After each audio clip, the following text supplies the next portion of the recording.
శ్రీ గురుభ్యో నమః. శ్రీమాత్రే నమః. అందరికీ నమస్కారం. మీరు నివసించే ఇల్లు లక్ష్మీ నివాసంగా మారాలంటే స్త్రీలు ఎలాంటి నియమాలు పాటించాలో ఈ వీడియోలో వివరంగా మనం తెలుసుకుందాం. ఈ వీడియోకి ఒక లైక్ వేసి మీ ఫ్రెండ్స్కి షేర్ చేయండి. అలాగే జై శ్రీకృష్ణ అని ఒక చిన్న కామెంట్ చేయండి. అలాగే దయచేసి వీడియోని స్కిప్ చేయకుండా పూర్తిగా చూడండి. ఇంటికి దీపం ఇల్లాలు అంటారు. అంతేకాదు, ఇల్లును చూసి ఇల్లాల్ని చూడాలన్నారు మన పెద్దలు. ఈ సామెతలు ఊరికే అనలేదు. స్త్రీలు తమ రోజువారీ కార్యక్రమాలను ఓ క్రమపద్ధతిలో చేస్తే ఆ ఇంట్లో లక్ష్మీతాండవం చేస్తుంది. ఇంటిని పరిశుభ్రంగా ఉంచే చోటే లక్ష్మీదేవి కొలువై ఉంటుంది. వాస్తుశాస్త్రం ప్రకారం ఇంటిల్లాలు చేసే పనులు, అనుసరించే మార్గాలు ఆ కుటుంబంలో ఉన్న కుటుంబ సభ్యులపైన ప్రభావం చూపుతుంది. స్త్రీలు కొన్ని నియమాలు ఆచరించడం వల్ల పేదరికం నుంచి ఆ ఇల్లు తప్పకుండా బయటపడుతుందని పండితులు చెబుతున్నారు. ఒక ఇల్లు బావుండాలన్నా ఆ ఇంట్లో వారు ఎదుగుదలకైనా ఆ ఇంటి ఇల్లాలుతీరు మూలకారణం అని పెద్దలు చెప్తుంటారు. స్త్రీలు పాటించవలసిన నియమాలు ఇప్పుడు తెలుసుకుందాం. సూర్యోదయం కాకముందే స్త్రీలు ఇంటిని శుభ్రం చేయాలి. బారెడు పొద్దెక్కిన తర్వాత లేచి శుభ్రం చేస్తే ఆ ఇంటిని దరిద్రదేవత వెంటాడుతుంది. ఉదయం నిద్రలేచిన వెంటనే తమ నుదిటిపై బొట్టు ఉండేలా చూసుకోవాలి. ముఖం కడుక్కోకుండా, పళ్ళు తోముకోకుండా వంటగది, పూజగదిలోకి వెళ్లకూడదు. ఉదయం నిద్రలేవగానే మీ ముఖాన్ని అద్దంలో అస్సలు చూసుకోకూడదు. చాలామంది రాత్రి సమయమున గాజులు, కమ్మలు తీస్తుంటారు. కాని అలా తీయరాదు. స్త్రీలు ఒకరు ధరించిన పూలను మరొకరు ఎప్పుడూ ధరించరాదు. ఇంట్లో తలపెట్టే మంచుపనులు ఏవైనా శుక్లపక్షంలోనే చేయాలి. అంటే అమావాస్య నుండి పౌర్ణమి వరకే చేయవలెను. బహుళపక్షంలో చేయకూడదని పండితులు చెప్తున్నారు. స్త్రీలు ఎప్పుడు జుట్టు విరపోసుకొని ఉండకూడదు. ఇది జ్యేష్ఠాదేవి స్వరూపము. ఇది ఇంటిలో మంగళకార్యములకు విఘ్నం కలిగిస్తుంది. ఎప్పుడైనా ఎవరికైనా ఏమైనా ఇచ్చేటప్పుడు కుడిచేతితో ఇవ్వాలి. ఎడమ చేతిని ఉపయోగించకూడదు. సుమంగళి స్త్రీలు రాత్రి వేళలందు అలిగి ఆహారము తినకుండా నిద్రించకూడదు. అలాగే శుక్రవారమునాడుగాని, జీతము వచ్చిన వెంటనేగాని ముందుగా ఉప్పుకొనండి. ఇలా చేయటం వలన సంపద వృద్ధి కలుగుతుందని చెప్తారు. స్త్రీలు ఎప్పుడు దిండ్లుపై కూర్చోకూడదు. ఆడవారనే కాదు, ఇంట్లో ఎవరు కూడా అలా దిండుమీద కూర్చోకూడదని చెప్తున్నారు. ఇంటి ఇల్లాలి నోటి నుండి ఎప్పుడు కూడా పీడ, దరిద్రం, శని, పీనుగా, కష్టము అనే పదాలు వినిపించకూడదు. ఇంట్లో దుమ్ము, ధూళి, సాలెగూళ్లు దారిద్ర్య హేతువులు. కాబట్టి ఇంటిని ఎప్పుడూ పరిశుభ్రంగా ఉంచుకోవాలి. స్త్రీలు ఎప్పుడు కోపం, చిరాకుతో ఉండే ఇంట్లో అసలు సంతోషమే ఉండదు. అందుకే చీటికి మాటికి చిరాకు పడకుండా కుటుంబంతో సహనంతో సున్నితంగా మెలగడానికి వ్యవహరించాలి.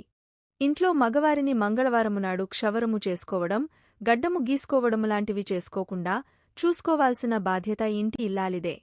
కొత్త బట్టలు ధరించే ముందు దానికి ఏదైనా ఒక మూల కొంత పసుపు రాయాలి. ఎందుకంటే పసుపు క్రిమి సంహారిణి. సువాసిని స్త్రీలు నలుపురంగు వస్తువులను వాడటంగాని, నలుపురంగు బట్టలను కట్టుకోవటంగాని ఎప్పటికీ చేయకూడదు. అలాగే ప్రతిరోజు భోజనానికి ముందు కాకికి అన్నము పెట్టాలి. ఇలా చేయటం పితృదేవతలకు సంతృప్తిని ఇస్తుంది. అలాగే కాకికి భోజనానికి ముందు, కుక్కకు భోజనం తర్వాత పెట్టాలి.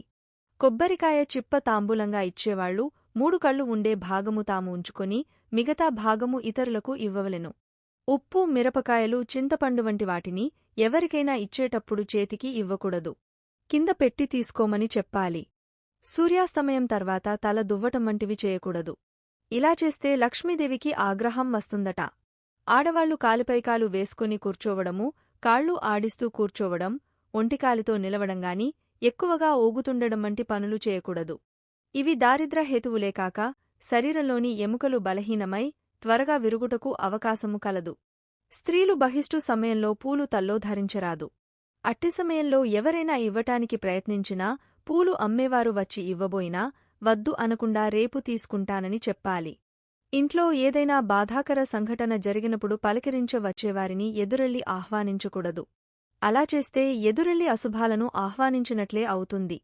అలాగే పలకరించి వెళ్లేవారు పోయేటప్పుడు వెళ్లి వస్తానని చెప్పకూడదు. ఇంట్లో శ్రాద్ధదినాలు ఉంటే శ్రాద్ధము ముగిసేవరకు ముగ్గు వేయకూడదు. శ్రాద్ధానంతరము ముగ్గు వేయాలి. దేవుడికి ప్రార్థన చేసి నైవేద్యం స్వీకరించిన తర్వాతనే ఏదైనా ఇతర ఆహార పదార్థాలు స్వీకరించాలి. అంతేకాని ముందు తిన్న తర్వాత దేవుడికి పెడతామంటే లక్ష్మీదేవి కలత చెంది ఇంటినుంచి వెళ్ళిపోతుందట. ఇంటిని శుభ్రం చేసిన వెంటనే ముందుగా స్నానం చేసుకోవాలి. అంతేకాని ఏ మధ్యాహ్నం తర్వాతో స్నానమాచరిస్తే ఆ ఇల్లు పేదరికంతో పాటు బాధలు తప్పవు. ఇంట్లో రోజుకు ఒకసారైనా దీపం పెట్టుకుంటే ఆ ఇంటికి పాజిటివ్ ఎనర్జీ పెరుగుతుంది. దీపాలు వెలిగించిన తర్వాత పాలు, నెయ్యి, పసుపు వంటి పదార్థాలు ఎట్టి పరిస్థితుల్లో బయటకు ఇవ్వరాదు. ఇంటి బయట సాయంత్రంలోపు ఆరవేసిన బట్టలను తీసివేయాలి. ఇంటి ప్రధాన ద్వారం ఎదురుగా చెప్పులు వంటివి పెట్టకూడదు. శుభ్రంగా పెట్టుకోవాలి. ఇంటి ఇల్లాలు ఇలాంటి చిన్న చిన్న నియమాలు పాటిస్తే మీ ఇల్లు లక్ష్మీ నివాసంగా మారడమే కాదు, ఎల్లప్పుడూ సుఖసంతోషాలతో వెలిగిపోతుంది. ఉదయాన్నే నిద్రలేచాక అందరూ చేయాల్సిన పనులు.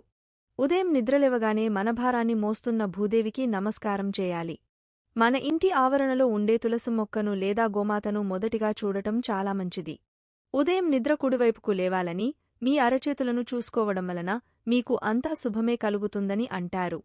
ఏ వస్తువు చూడాలి, ఎవరిని చూస్తే మంచిది అనుకున్నవారు ఇంట్లో పసిపిల్లలు ఉంటే వారి ముఖం చూడటం చేయాలి. పసిపిల్లలు హృదయాలు కల్మషం లేనివి, స్వార్థం లేనివి. కుటుంబానికి వండిపెట్టడం దేవుడికి వంట చేసి పెట్టినట్లు. కాబట్టి వంటింట్లోకి వెళ్లేముందు స్నానం చేసిన తర్వాతనే వంట ప్రారంభించాలి. ఈ వీడియో గనుక మీకు నచ్చినట్లయితే ప్లీజ్ లైక్ చేసి మీ ఫ్రెండ్స్కి షేర్ చేయండి. అలాగే మా కొత్త వీడియోస్ మీకు వెంటనే చేరాలంటే మా ఛానల్ని సబ్స్క్రైబ్ చేసుకొని పక్కనే ఉన్నటువంటి బెల్ ఐకాన్ని ప్రెస్ చేయండి. ధన్యవాదములు.